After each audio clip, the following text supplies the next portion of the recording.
नमस्कार, good evening. आज शाम की खबरों को लेकर मैं आपके समक्ष उपस्थित हूं। तो चलिए शुरू करते हैं आज शाम की खबरें। वक्फ कानून पर सुप्रीम कोर्ट में सुनवाई जारी। सीजेआई की अगुवाई वाली पीठ के सामने कपिल सिब्बल दे रहे हैं दलील। बीजेपी को जल्द मिल सकता है नया अध्यक्ष। मंत्रिमंडल के विस्तार की संभावना। राष्ट्रपति से पीएम की मुलाकात के बाद अटकलें तेज। कांग्रेस का देश भर में ईडी ऑफिस के बाहर प्रदर्शन। नेशनल हेराल्ड केस में सोनिया राहुल पर चार्जशीट का विरोध। कहा, मोदी और अमित शाह धमका रहे।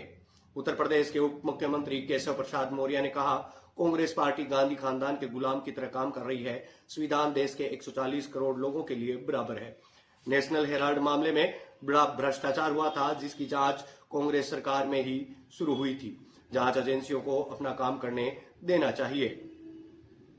कटरा से श्रीनगर वंदे भारत ट्रेन के लिए करना होगा इंतजार। पीएम मोदी का जम्मू कश्मीर दौरा स्थगित। Justice B R. गवई देश के 52वें चीफ जस्टिस होंगे। 14 मई को संभालेंगे सुप्रीम कोर्ट का काम। सीजेआई संजीव खन्ना के नाम की सिफारिश की। गुजरात के मोडासा में राहुल गांधी का संबोधन। कार्यकर्ताओं से कहा, बीजेपी और आरएसएस को हराने के रास्ता गुजरात से होकर ही जाता है। नेशनल हेराल्ड मामले में बीजेपी ने राहुल सोनिया पर लगाए गंभीर आरोप।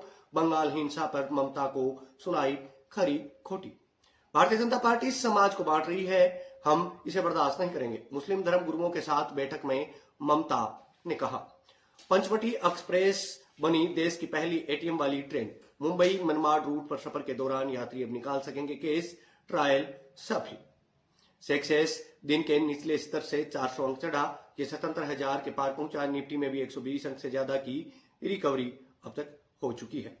एक्सटर्नल्स रिपोर्ट्स के बाद इंडसइंड बैंक का शेयर 7% तक चढ़ा। डेरिवेटिव पोर्टफोलियो का नुकसान अनुमान से कम, इसलिए शेयरों में तेजी।